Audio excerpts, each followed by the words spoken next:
Patuloy ang paghahanap sa hinihinalang mamamatay tao. Hindi pa rin alam kung saang estado siya, anong pangalang ginagamit niya, o anong pagbabalat kayo ang suot niya. Isang buwan na mula nang matagpuang brutal na pinatay at inilibing sa mababaw na hukay ang isang ama sa Florida. 5 taon na daw sangkot sa pagtatakip ay nakakulong na. Pero ayon sa pulisya, ang babaeng pinaniniwala ang pumatay sa kanya ay patuloy pa ring nagtatago at iniiwasan ng mga awtoridad gamit ang palilinlang at pagbabago ng anyo. Siya, sa palagay ko, base sa kanyang kwento, ay muli na namang nanlilinlang o nagbibigay ng kwento na siya ay naging biktima at siya ay tumatakas umano mula sa isang insidente ng karahasan sa tahanan. Kasama nating ngayon ang miyembro ng opisina ng sheriff na nagbibigay ng mga bagong detalye habang nagpapatuloy ang pagtugis sa iba't ibang estado. Hatid ito ng Law and Crime. Ako, si Chris Stewart.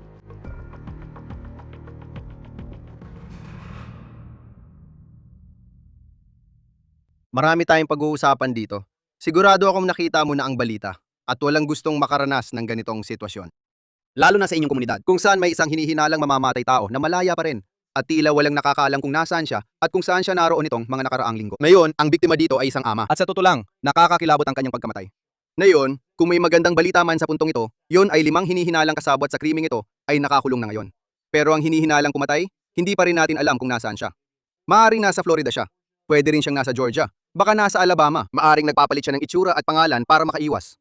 Sa gitna ng malawakang paghahanap, mahirap maramdaman ng seguridad dahil baka nasa paligid ang hinihinalang mamamatay tao. Totoo ito kahit mukhang dramatiko. Nagtatago ba sila at nagpapalit ng itsura? Humihingi ba sila ng masasakyan sa gilid ng kalsada? Wala talagang may alam. Ang kwentong ito ay mula sa Walton County, Florida. Mamaya may makakasama tayong taga-sheriff para talakayin ang pinakabagong balita sa kaso. Pero bago yon, gusto kong kunan ng ilang mga puwang at ipaliwanag kung paano tayo nakarating dito. Malamang nakita mo na ang kwentong ito sa mga headline dahil naging pambansang balita na ito kamakailan. Gusto kong talakayin lahat ng detalye at ang mga record ng korte sa kasong ito. Marami tayong iba't ibang detalye na baka hindi mo pa naririnig hanggang ngayon. At gusto kong ipaliwanag ang mga ito sa'yo. Kaya para simulan ng kwentong ito, babalik tayo sa Mayo 24 ng taong ito. Doon nagsimula nang makatanggap ang Niceville Police Department sa Florida ng ulat tungkol sa nawawalang tao na si Jason Colhart, 43 taong gulang. Noong panahong yon, huling nakita siyang umaalis sa college condominium sa East College Boulevard, Niceville, Florida. Isang buwan nang lumipas, Hunyo 25. Kinapanayam ng mga pulis ang isang saksi na nakakulong sa Okaloosa County Jail, Florida, kapalit ng plea bargain. Na hindi pinangalanan sa affidavit mula sa Walton County Sheriff's Office, ay nagpakilala bilang nobyo ni Isabel Rose Johnson, 38 taong gulang at ang pangalang yon ang sentro ng paghahanap na ito. Ngayon, ang saksi raw ay nagsabi sa pulis, babasahin ko ito para sa inyo. Habang nasa Georgia, noong bandang Hunyo 2, 2026, nakatanggap ng tawag si Isabel Rose Johnson mula sa kanyang ka-roommate, Bobby Wagstaff, na noon ay nasa Freeport, Florida. Tumawag si Wagstaff para sabihin kay Isabel Rose Johnson na hinukay ng aso ang bangkay. Nalaman naming katawan pala yun ni Jason Colhart. Kailangan niyang bumalik para linisin ito. Pinapupa ni Isabel Rose Johnson ang kaibigan niyang si Brian para sunduin siya at ihatid pabalik sa kanyang tirahan na matatagpuan sa Sunset Lane sa Freeport, Florida. Hinihatid siya ni Brian pauwi at pabalik ng Georgia gamit ang puting F-150 pickup niya. Kaya ayon sa ulat sa affidavit, ipinapalagay na si Jason Colhart ay napatay sa pagitan ng huling beses siyang nakita noong Mayo 24 at noong Hunyo 2. Noong tumawag ang ka-roommate ni Johnson tungkol sa kalagayan ng bangkay ni Colhart, ngayon, ito ang sinasabi ng affidavit na nangyari nang bumalik si Isabel Rose Johnson sa tirahan ng kanyang nobyo sa Georgia. Si P, nang bumalik si Isabel Rose Johnson upang samahan ng kanyang nobyo na nanatili sa Georgia, dala-dala niya ang isang basket ng labahin na may napakabaho na mga damit. Napansin ng nobyo ang isang pares ng asul na maong at isang pares ng itim na nylon na panty. Ikinuwento ng nobyo na sinabi sa kanya ni Isabel Rose Johnson na pinatay niya ang biktima sa pamamagitan ng paglalagay ng zip tie sa leeg nito. Pagkatapos, ay inilibing niya ito sa bakuran at maaring tinakpan ng lugar na yon gamit ang isang itim na Cadillac sedan. Sinabi ni Isabel Rose Johnson sa kanyang nobyo, pagbalik niya, na tinakpan niya ng semento ang bangkay para hindi na itong muling hukayin ng aso. Ayon sa nobyo, maaring malapit sa septic tank ang libingan. Sabi ni Isabel Rose Johnson, inayos niya ang septic tank. Ibig kong sabihin, nakakakilabot yon. Nakakatakot pakinggan kung paano umano'y inilarawan ni Johnson ang pagpatay kay Colhart. Brutal na yon kahit yun pa lang. Maisip mo pa ang semento sa ibabaw ng libingan, sabi niya. Ngayon, malinaw raw na todo ang ginagawa niya para mailihim ang lahat ng ito. Dito tayo dadalin sa isa pang mahalagang step ng tanong sa kwentong ito. Saan na ba talaga naganap ang pagpatay na ito? At ano raw ang motibo ni Johnson para patayin ang isang 43 anyos na ama? Ito ang isinabi ng nobyo sa pulisya sa affidavit. Ayon sa kanya, si Isabel Rose Johnson ang pumatay sa biktima sa trailer na tirahan. Dahil ang tirahan ay bahagi trailer at bahagi ay gawa sa kahoy. Sinabi ni Isabel Rose Johnson sa kanyang nobyo na pinatay niya ang biktima dahil pinipilit siya nitong gumawa ng mga krimen para sa kanya at na ang biktima ay mapang-abuso. Dahil mas marami ang gusto niya sa relasyon kaysa sa gustong ibigay ni Isabel. Kasama rin sa affidavit ang pahayag ng saksi na si James W. Till, isa pa umanong kasama ni Johnson sa bahay, na ininterview rin sa araw ding yon, noong Hunyo 25. Sa simula, nagatubili siyang makipag-usap sa pulis dahil sa takot na gantihan. Pero ayon sa affidavit, sinabi niya sa pulis na may terminal cancer siya at, bahala na, mamamatay na rin ako sa lalong madaling panahon. Grabe. Ngayon, sa panayam na yon, ayon umano kay Till, sinabi ni Johnson sa kanya ang tungkol sa pagpatay sa isang lalaking nagngangalang Jersey at pinatay niya ito sa pamamagitan ng paglalagay ng zip tie sa leeg nito. Ibinahagi niya ang mga detalye.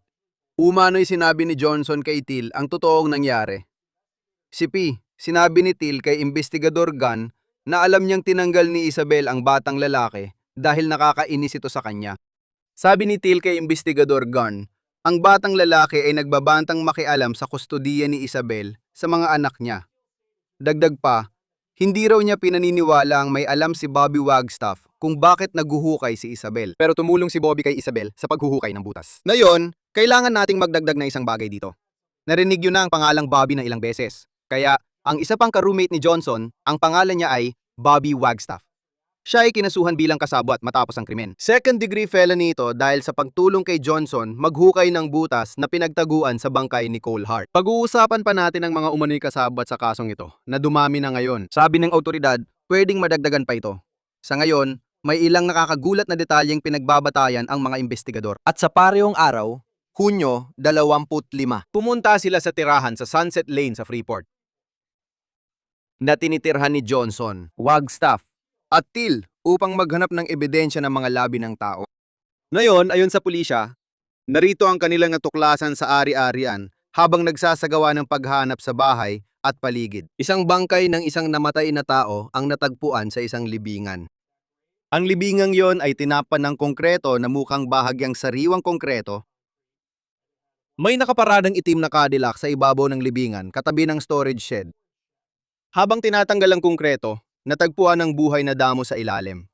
Ang katawan ay may malaking puting zip tie sa leeg at sa loob ng bahay ay may mga kaparehong zip tie na nakita. Kasama ang isang pares ng asul na maong na tila may dugo, mga credit card sa pangalan ni Jason Coldheart at mga 6.2 gramo ng substansyang nagpositibo sa methamphetamine sa field test. Ayon sa affidavit, nasa bahay si Bobby Wagstaff, ka-roommate ni Johnson, nang isinagawa ang search warrant. Inamin niya sa pulis na kilala niya sina Johnson at ang biktima, si Jason Coldheart, at kinumpirma rin niya na bumalik si Johnson sa tirahan mula Georgia bandang Hunyo 2. Ngunit iginiit niyang hindi ito para tumulong ilibing muli ang katawan ni Coldheart, kundi para tumulong ayusin ang tumutulong bubong.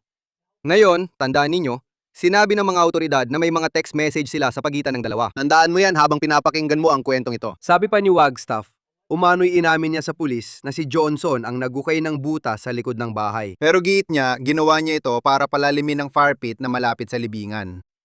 At hindi raw siya tinulungan ni Johnson. Bagaman inamin ni Wagstaff sa mga pulis na gumamit siya ng meth sa loob ng bahay. Kaya tulad ng nabanggit, inaresto si Bobby Wagstaff bilang umano'y kasabwat sa kasong capital felony accessory at pagmamay-ari ng ipinagbabawal na gamot. Nakatalaga siyang bumalik sa korte para sa plea hearing sa Agosto 18. Pero gusto kong tandaan mo, may 4 pang ibang kasabwat na sangkot sa kwentong ito. Particular na 2 magkaibang magkapareha. Kaya ayon sa hiwalay na affidavit ng Walton County Sheriff's Office, may warrant of arrest para kay Isabel Johnson na pinirmahan noong sumunod na araw, Hunyo 26. Kaya makikita mong ilang linggo na itong nangyayari sa puntong ito. Kaya tinignan ng pulisya kung sinong maaring nakontak niya kaugnay ng kasong ito. Nalaman nila na sina Martin at Sandra Leverton ang nagatid kay Johnson nung araw ding yon, Hunyo 26, patungo sa tirahan nila sa Fort Walton Beach, Florida. Dumating ang pulis sa bahay ng mag-asawa at nagsilbi ng search warrant. Hindi pa rin nila nakita si Johnson. Pagsapit ng Hulyo 1, bumisita sila sa isang bahay sa Santa Rosa Beach, Florida, sa parehong panhandle area matapos makatanggap ng tip tungkol sa lokasyon ni Johnson. Ang bahay na iyon ay pagmamay-ari ng isang lalaking nagngangalang Michael White at isang babaeng nagngangalang Kathleen Morris. Inamin ng mga nakatira doon sa pulisya na naroon si Johnson kasama si Martin Leverton. At doon nagsimulang pagdugtong-dugtungin ng mga pulis ang mga pangyayari dito. Inanyayahan sina Martin at Sandra Leverton sa istasyon ng pulisya para sa panayam. Sabi sa affidavit, inamin ni Martin Leverton na ilang beses nang inihatid si Johnson bago at pagkatapos bisitahin ng pulis ang bahay nila, kabilang noong Hunyo 7 at 8. Noong inaresto at pinalaya si Johnson sa Georgia, at ito'y dahil sa kasong hiwalay sa iba. Noong ika-25 ng Hunyo, nang dalhin ng mag-asawa si Johnson sa kanilang tirahan, noong ika-26 ng Hunyo, bumisita sila kina Michael White at Kathleen Morris para manghiram ng pera nung araw ding yon sa Legacy on the Bay Apartments sa Destin, Florida. Batay sa affidavit, nalaman ni Martin Leverton mula sa kanyang asawa ang umano'y pagpatay ni Johnson kay Jason Coldheart.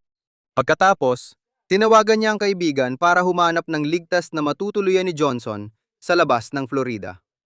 Pero ayon sa pulisya, nang tinangka nilang umalis sa apartment complex, nakita nila ang marked patrol car kaya itinago ni Johnson ang 2 backpack sa palumpong at tumakas patawid sa highway.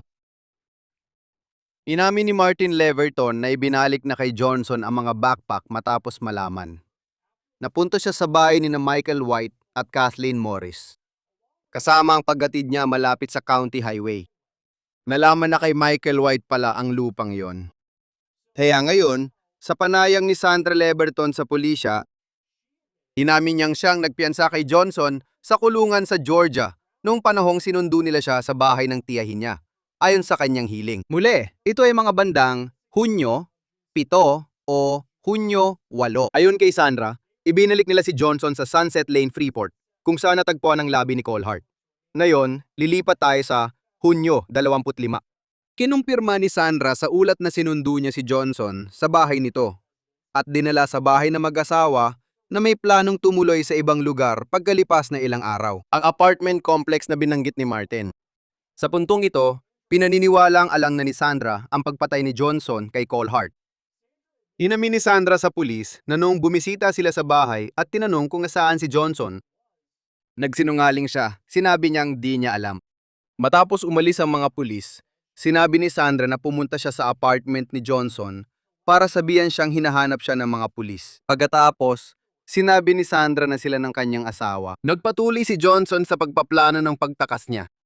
Ayon kay Sandra, binigyan nila si Johnson ng telepono para magamit niya sa pakikipag-ugnayan sa kanila. Kalaunan, si Johnson daw ay pumunta sa bahay ni Michael White at Kathleen Morris noong Hunyo 27, sakay ng Uber mula sa tattoo shop. Ayon kay Sandra, dinala siya mula roon sa isa pang ari-arian na posibleng kay Michael White. Ngayon, isa pang kawili-wiling detalye na lumabas sa affidavit ay ang mga mensahe mula sa telepono ni Sandra na narecover ng pulisya. Sipi, may mensahe mula Mayo 2026 kung saan si Harley, isa sa mga palayaw ni Isabel Johnson, nagpadala siya ng mga screenshot ng usapan nila ni Jersey, ang biktima sa kwento, si Jason Coldheart. Kay Sandra. Dahil sa mga mensahe, sinabi ni Sandra kay Johnson na makikita niya ang halimaw at binanggit isang gamit na katulad ng ginamit sa pagpatay. Ipinaliwanag ni Sandra na biro lang ito at sinabi ni Johnson sa kanya na titigil siya bago pa lumala ang sitwasyon. Kaya maririnig mo na talagang mapapaisip ka, gaano nga ba karamihang nalaman ni Sandra Leverton bago umano nangyari ang pagpatay na ito. Ngayon, kahit ano pa man, ayon sa pulis, may sapat silang probable cause para arestuin sina Sandra at Martin Leverton sa kasong accessory after the fact, isang second-degree felony. Babalik sa korte sina Sandra at Martin sa Agosto 18 para sa plea hearing. Ngayon, para sa huling dalawa. Sa ngayon habang nagre-record, ang mga sinasabing kasabot na alam natin sa ngayon ay sina Michael White at Kathleen Morris. Gaya ng nabanggit, ayon sa pulisya, may papel din sila sa pagtakas ni Johnson. Sa affidavit, Pinuntahan ng mga pulis ang bahay ng mag-asawa noong Hunyo 30 nang malaman nilang nag-Uber si Johnson mula sa tattoo shop papunta roon. Ayon sa pulisya, sinabi ni Michael White na hindi niya kilala si Johnson at hindi rin siya nagpunta sa kanilang bahay. Sabi ni Kathleen Morris sa pulis, hindi niya kilala si Johnson. Nang ipakita ng pulis ang litrato ni Johnson, tumanggi siyang tingnan at lumayo si Morris. Ngayon, kahit ano pa man, ayon sa pulisya, kinalugog nila ang bahay pero hindi nila nahanap si Johnson. Noong ika-1 ng Hulyo, bumalik ang mga pulis sa bahay para sa ikalawang panayam at nagpasya sina White at Morris na maging mas tapat. Inamin nila sa autoridad na si Johnson at si Martin Leverton ay pumunta sa kanilang tirahan noong Hunyo 25. Kasama na rin ang pagpunta ni Johnson sa tirahan noong ika-26 at ika-27 ng Hunyo. Ayon kay Morris sa pulisya, may mga tawag siyang natanggap at sinabi ni White na paalisin si Johnson sa kanilang ari-arian. Dinala niya si Johnson sa ari-arian ni White na mga 11 milya ang layo, malapit sa North County Highway 395 at ibinigay sa kanya ang mga susi. Ayon kay Morris, ang ari-arian ay may tubig, aircon at punong ref. Lahat ng kailangan niya para makasilong, tama? Sabi ni Morris, bumalik siya noong Hunyo 29 para tingnan siya at sabihe, kailangan na niyang umalis sa ari-arian. Ayon sa ulat, sinabi ni Johnson kay Morris na inaasikaso na niya. Kaya kinabukasan, Hunyo 30. Bumalik si Morris sa property na ito. At mukhang wala na si Johnson kasama ang dalawa niyang backpack. Sa kasko ni Morris at White, lumabas ang digital na ebidensya sa kanilang interview sa pulis.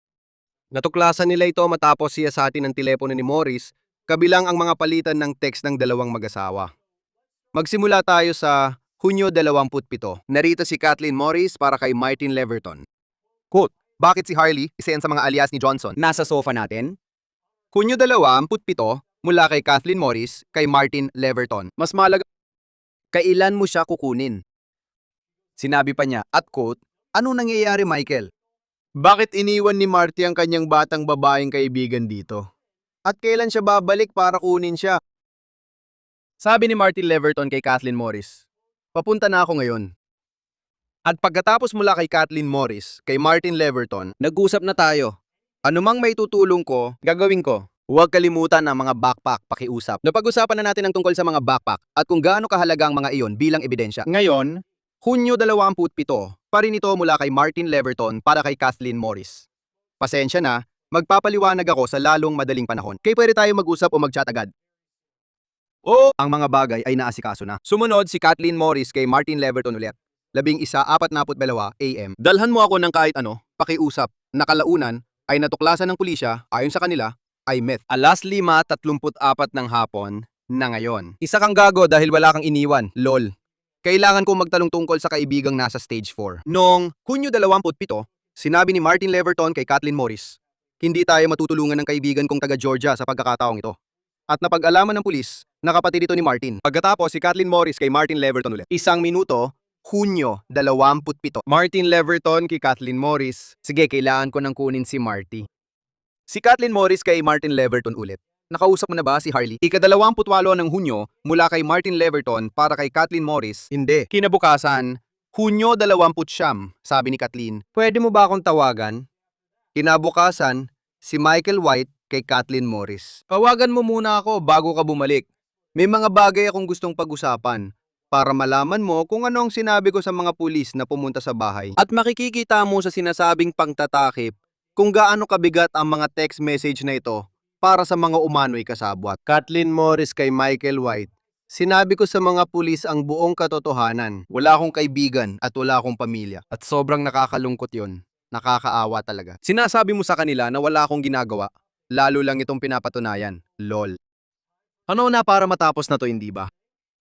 Dahil sa umanay paglahok ni Michael White at Kathleen Morris, pareho silang kinasuhan ng second-degree felony bilang accessory after the fact. At pareho silang haharap sa korte para sa plea hearing sa Agosto 18. Kaya ngayon, batay sa tala ng pulisya, huling nakita si Isabel Johnson noong Hunyo 20 nang umalis siya sa ari-arian ni Michael White, ayon sa umanay mga kasabwat niya. Pero mula sa mga detalye na alam na natin, may ilang mga tirahan na konektado sa kanya sa Florida. Pati na rin ang hindi bababa sa isang tirahan sa Georgia kung saan nakatira ang umano'y nobyo niya. Sabi ng Walton County Sheriff's Office, siya rin ay may koneksyon sa ilang lugar sa Timog, Alabama at Hilagang, Alabama. May dahilan kung bakit hindi siya agad nakilala Kabilang na ang paggamit niya ng iba't ibang pangalan. Kabilang na ang Harley, gaya ng nakita mo sa mga text message. Kasama rin sa iba pang pangalan si Jessica Elaine Bowman, Jessica Elaine Trash, Jessica Elaine Trash, Jessica Dowdy, at maaring Denise. Ayon sa Walton County Sheriff's Office, kilala siyang master manipulator dahil madalas siyang lumilipat ng lugar at nakakakuha ng tulong sa pag-apela sa awa ng iba. Sinabi ng Sheriff's Office na maaaring magkwento si Johnson tungkol sa mga mahihirap na sitwasyon tulad ng domestic violence o personal na paghihirap para kumbinsihin ang mga tao na bigyan siya ng sakay, pera o iba pang uri ng tulong. Ayon sa Sheriff's Office, kilala si Johnson sa paggamit ng disguise gaya ng sombrero at salamin. At naniniwala ang pulisya na maaring ginupit o pinatihan niya ang kanyang buhok para mag-iba ng itsura. May ilang palatandaan na napansinan ng autoridad. Inilarawan siya na 5 talampakan at 3 pulgada ang taas. Tinatayang 120 pounds ang timbang niya. At ito ang mahalaga, pinaniniwala ang meron siyang isang tattoo ng rosa sa kanyang kaliwang kamay. Nagsisimula sa ilalim ng hinlalaki at umaabot sa hintuturo. May tattoo siya sa kanang buong bukong na di malinaw ang disenyo at malaking tattoo ng alakdan mula kaliwang puwitan hanggang kaliwang hita. Naglabas ang Walton County Sheriff's Office ng huling video ni Johnson mula sa isang negosyo sa Destin, Florida. Ilang araw matapos matagpuan ang labi ni Jason Colehart sa katapusan ng Hunyo, naniniwala silang maaring nagbago na ang itsura niya. Pag-usapan din ang gantimpala dahil ngayon may gantimpalang hanggang $16,000 para sa impormasyong magdudulot sa pagkakaaresto ni Johnson. Nag-aalok ang Emerald Coast Crime Stoppers at Florida Sheriff's Association Criminal Apprehension Assistance Program ng $11,000. Mayroon ding US nag-aalok ang Marshals Task Force ng dagdag na $5,000 na gantimpala kaya umabot sa 16,000 ang kabuuan. Ayon sa Walton County Sheriff's Office, hinikayat ang sinumang may impormasyon tungkol kay Isabel Rose Johnson at sa kanyang kinaroroonan makipag-ugnayan sa kanila sa 850-852 811 o maaari kang manatiling anonymous sa pamamagitan ng pakikipag-ugnayan sa Emerald Coast Crime Stoppers sa 850-863-tips. Magpadala ng tips sa emeraldcoastcrimestoppers.com o gamitin ang P3 Tips mobile app. At makikipag-usap tayo dito sa isang miyembro ng kapulisan sa ilang sandali. Pero masasabi ko sa inyo na ayon sa kanila, kung sakaling makita ninyo si Isabel Rose Johnson, tumawag agad sa # na isang-isang. Samahan nyo kami ngayon para pag-usapan pa ang tungkol sa paghahanap na ito, kasama si Chief Deputy mula sa Walton County Sheriff's Office sa Florida, Dustin Cosen. Salamat po sir sa paglalaan ng oras para makasama kami dito sa Law and Crime. Habang nire-record natin itong Biyernes, ano na po ang pinakabagong balita tungkol sa paghahanap na ito? Patuloy pang lumalawak ang paghahanap. Muli, pinalawak pa namin yon. Paghahanap sa buong Georgia, Alabama at dito rin sa Florida. Naglabas kami ng bahagyang updated na video. May ilang larawan at video na may updated na impormasyon tungkol sa tattoo ni Isabel Johnson. Tinitiyak naming may sapat na detalye ang komunidad at publiko para makilala siya at matulungan siyang maibalik sa Walton County. Bayan ang alam mo, maraming sumusubaybay sa kwentong ito nitong mga linggo. At alam kong ginamit mo na, pati ng departamento mo, ang terminong master manipulator para ilarawan siya. Kami, nakikita namin ang mga pagbabalat kayo? Naririnig namin ang tungkol sa dilaw? Meron siya. Pero pagdating sa iniisip ko lang yung mga tao na di umano'y tumulong sa kanya na tumakas matapos niyang gawin ito, di umano'y isang napakasamang pagpatay. Paano? Paano mo ilalarawan ang tila manipulasyon niya sa mga tao? Sa tingin ko, ilang bahagi ng manipulasyon ay galing sa mga taong kasama niya, gaya ng paggamit ng droga at iba pang iligan na gawain. Maraming grupo rin ang sangkot. Kasama sa manipulasyon niya ang pagkakaroon ng maraming taong pwede niyang lapitan o hinga ng suporta. At pagkatapos, simula ng investigasyon noong katapusan ng Hunyo, ito ang nakita namin. Napakiusapan niya ang clerk sa tattoo parlor na mag-book at magbayad ng Uber gamit ang gawa-gawang kwento na siya'y biktima ng domestic violence noon. Hindi ko sinasabing hindi siya naging biktima dati, pero siguradong hindi sa oras na yon. Halos nakasunod na kami sa kanya noon, kumbaga. At mula rito, alam natin na may iba pang impormasyon mula sa ilang panayam at mga saksi kung saan may mga maliliit na kasinungalingan na ginagamit niya para ipagpatuloy ang kanyang ginagawa. Dahil iniisip ko, kung nakarating na siya sa Georgia o Alabama sa puntong ito, saan man siya naroroon, ano ang maipapayo mo sa isang tao? Halimbawa, sa tattoo parlor, ito ay isang kwentong madaling kaawaan kapag ikinuwento. Kahit di ko alam kung naging biktima siya ng domestic violence. Hindi lang tungkol sa itsura niya o sa posibleng mga pagbabago sa anyo niya. na pag-uusapan natin mamaya, kundi pati na rin sa kilos niya. Ano ang maipapayo mo sa mga tao sa lugar na yan? Lalo na ngayong lumawak ng paghahanap. Tungkol sa mga dapat bantayan o maging red flag kapag nakikipag-usap sa isang tao na maaaring kamukha niya. Para sa amin, mahalaga ang kaalaman, kaya binabahagi namin ito sa komunidad at publiko upang magkaroon sila ng ideya kung may mapapagawa nito sa kanila. Lagi kami nagpapasalamat sa tulong ng publiko, lalo na sa pagtulong sa mga nangangailangan at pagbibigay ng mga donasyong pangkawanggawa, mga ganung bagay. Pero gusto rin namin maalam kayo. Ginagamit niya ito para makaiwas sa otoridad at magkwento na siya ay biktima o kailangan ng masasakyan o makahiram ng telepono. Mga simpleng bagay na ganyan. Sa unang tingin, wala namang masama, pero para sa amin, kapag sinusubukan naming ibalik sa hustisya ang may aktibong warrant sa pagpatay, patuloy niyang napapadali ang pag-iwas sa mga pulis at maaring mauwi sila sa Walton County Jail. Aktibo rin kaming naghahanap ng mga tumutulong o sumusuporta sa kanya bilang bahagi ng aming investigasyon. Alam namin na hindi siya nag-iisa sa mismong ginawa. Pero ngayon, doon na kami nakatuon. Sinumang tumutulong sa kanya or gustong tumulong sa kanya, sisiguraduhin namin gagawin namin ang lahat para mapanagot din sila. Dahil umano sa ngayon, may 5 tumulong sa kanyang pagtakas. Sa tingin mo, may mahuhuli pa ba rito? Oo, sigurado. Sasabihin ko lang ito bilang dagdag na impormasyon. Mayroon tayong 5 tao na kinasuhan ng, alam mo na, obstruction of justice or pagiging accessory sa nangyari. Pero bukod doon, habang sinusubukan naming hanapin siya, nakagawa kami ng karagdagang 15 hanggang 20 na pag-aresto na hindi direktang konektado pero bilang isang hakbang para ipaalam sa mga tao na kung gagawin mo ito, kailangan mong maging handa. Mulay, yun ay mga pag-aresto dahil sa warrants, mga pag-aresto dahil sa pagkakaroon ng droga at paraphernalia. Direktang kaugnay ito sa pagpapatupad ng batas habang hinahanap siya.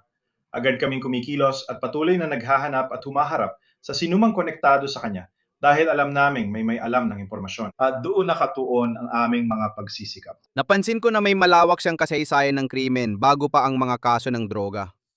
Ano ang dapat malaman ng tao tungkol sa mga naging pakikitungo niya sa mga alagad ng batas hanggang sa puntong ito?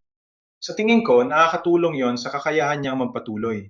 Bahagi nito ay ang kanyang nakasanayang pamumuhay. Wala siyang regular na siyam hanggang 5 trabaho at parang hindi pa siya nagkaroon ng ganon. Wala siyang sariling bahay.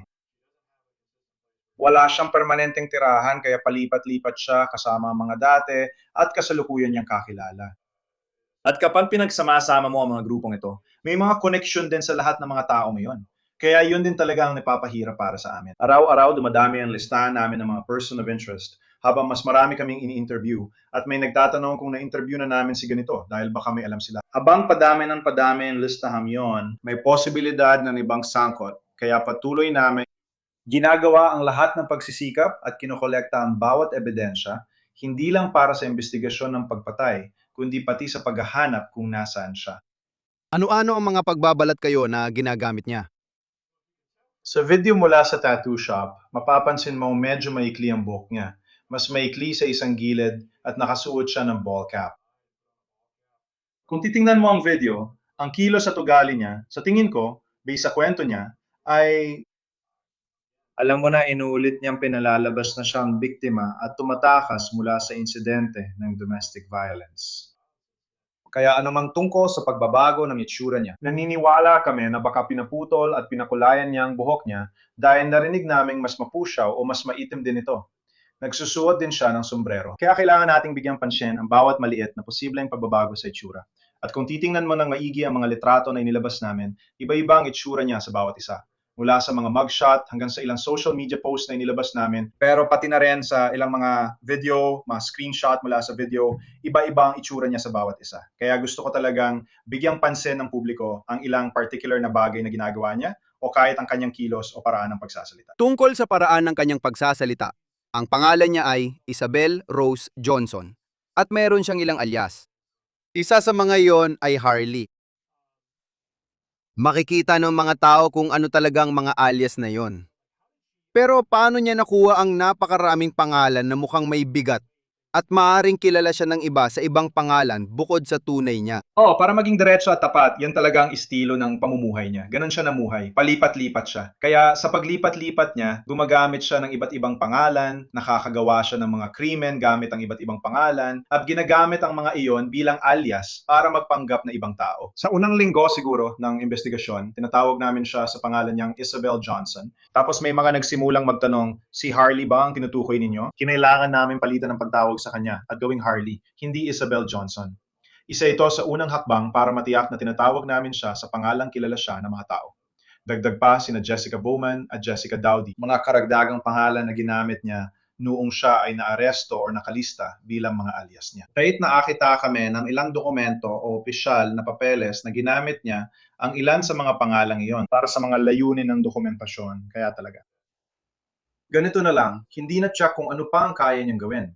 Focus namin ay magpabatay sa mga katotohanan at ebidensya para mahanap siya. Tulong-tulong kami para magtagumpay sa pag-usig ng kaso ng homicide.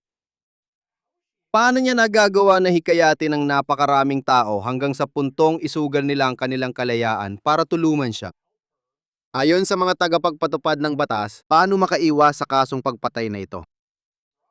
Sa kabuuan, nagkakasundo ang lahat na nakausap namin sa mga panayam at ilang individual. Kapag ikaw ay nasasangkot sa paggamit ng bawal na gamot, kapag ikaw ay nasasangkot sa mga illegal na gawain, napakaraming paraan, muli, mga relasyon, romantiko, sexual na aspeto, kahit ano paman, na kaya mong mapagawa sa iba ang gusto mo.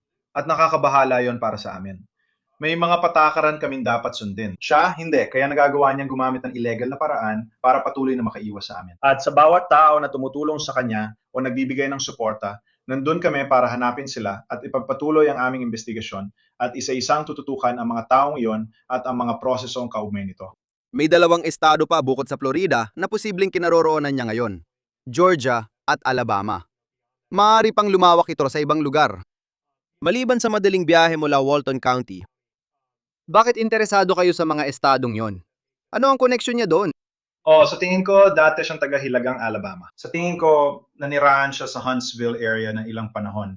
Nakikipag-ugnayan kami sa lahat ng lugar na may koneksyon siya na mapapatunayan namin sa dokumento, tulad ng dating pag-aresto o ibang papeles. Nakikipagtulungan kami sa lokal na pulisya para suriin ang mga address ng kamag-anak at madalas puntahan. Naresto siya sa Georgia area noong unang bahagi ng Hunyo. Naniniwala kami na naaresto siya roon sa Georgia sa panahong posibleng naganap ang pagpatay. Kaya matapos naming matukoy siyang pangunahing suspect, nagpadala kami ng investigador para kapanayamin ang ilang taong kasama niya roon. Kaya talaga, ito ay isang serye ng mga koneksyon based sa alam namin tungkol sa kanya. Mahaba ang listahan na yon. Kaya muli, nagdadagdag ito ng komplikasyon pero malinaw na mahalaga bawat impormasyong makuha namin, mapatip o totoong bagay man ito. Susundan namin at gagamitin kung paano namin magagamit. At ang ahensya ninyo ay naging aktibo sa social media. Nagbabahagi ng larawan, nagbabahagi ng bagong video at impormasyon. Pero parang direkta siyang kinakausap na posibleng nababasa niya ang mga post. Ibig kong sabihin, kung nanonood siya ngayon, ano ang mensahe mo para kay Isabel Johnson? Simple lang, hahanapin ka namin. Sigurado ako dyan. Ang aming investigative division ay patuloy na nagtatrabaho rito. Kaya hahanapin ka namin. Ang warrant para sa open count of murder ay hindi mawawala. At ang patuloy naming gagawin ay ipakulong ang mga taong tumutulong sa iyo. At sa huli, makikita ka namin pabalik sa Walton County kung wala ka sa Walton County. Pero sigurado kaming makikita ka namin sa Walton County Jail balang araw. At hindi ito kayabangan. Hindi ito pagmamayabang. Iyon ay simpleng pagsasabi lang na mahuhuli ka namin. At kung may makapansin sa tattoo niya, kung may tao sa sandaling yon, kahit saan man sila, at nakita nila ang mga kwentong ito, at napagtanto nilang posibleng si Isabel Rose Johnson ang kausap nila, ano ang dapat gawin kapag nakita o nakasalamuha siya? Pinakamadaling gawin ay tumawag sa Siam na isang-isang o lokal na pulis kapag nakita mo siya. Tumawag agad kung may makita ka sa tingin mo ay siya. Tumawag sa mga lokal na otoridad at agad na nakipag-ugnayan sa 1020 ahensya. May mga natanggap pa kaming tip mula sa labas. Kaya nakikipag-ugnayan kami sa mga ahensyang yon at nagbibigay ng impormasyon, hindi lang yung pampubliko. Pero pati ilang impormasyon sa investigasyon para mabalaan sila na, uy, baka nasa lugar ninyo siya, magbantay at makipag-ugnayan sa mga konektado sa kanya. Kung makita ninyo siya, agad tumawag sa Siam na isang-isang may gantimpala hanggang $16,000 dolyar para sa impormasyong magreresulta sa kanyang pagkakahuli at pag-aresto. Maaring maliit lang ang gantimpala o impormasyong pwedeng magdulot ng kanyang pagkakaaresto at pagbabalik sa Walton County. Dahil dito, sa palagay ko nitong nakaraang linggo, naging pambansang balita na ito. Ilan na bang tip ang natanggap ninyo tungkol sa mga posibleng nakakita kay Isabel Johnson? Pinakamababa, 4 hanggang 5 bawat araw mula sa labas ng aming lokal na lugar. Kaya nung unang linggo, pagkatapos ng lahat, nang talagang nagsimula kaming mag-focus sa labas ng investigasyon, dahil ang isang investigasyon, lalo na kung may kinalaman sa homicide, at lalo na kapag may katawan na natagpuan sa mababaw na libingan, hindi ito gawain ng isang araw, pangmatagalang investigasyon ito. Mula simula, isang linggong paulit-ulit na interview at dokumentasyon ng ebidensya. Kaya nang inilipat namin ang pagsisikap, kailangan nakatutok at direkta sa paghahanap sa kanya. Nakakakuha kami ng 3 hanggang 4 na tips kada oras, lalo na sa kontak namin sa publiko. Nagsasagawa kami ng tutok na operasyon sa mga taong kilala niyang nakakasama na sa huli ay nagresulta sa ilan sa mga pag-aresto na yon. Kaya talagang may silbi ang mga tips. Habang dumarami ang natatanggap namin, kailangan naming ilaan ng resources. Nung nakaraang linggo, may isa kaming tip at inilaan namin dito ang lahat ng resources. Pero wala rin itong resulta. Ngayon, masasabi namin hindi siya yon. Nalista namin yon sa listahan at makakausad na kami. Kaya saludo ako sa aming mga investigador at ahensya. Lahat mula sa law enforcement, intelligence, at communications na nagtutulungan para maibalik siya, para mahanap siya at maibalik dito sa Walton County. Salamat Chief Deputy Dustin Cosen ng Walton County Sheriff's Office sa iyong oras. Alam kong abala kayo ngayon at sana magtagumpay sa paghahanap at agad na magkaroon ng aresto. Opo sir, maraming salamat po. Yan na po ang On The Case, hatid ng Law and Crime. Mag-subscribe sa YouTube, Spotify at live din kami sa Peacock. Ako si Chris Stewart. Magkikita tayo muli sa susunod.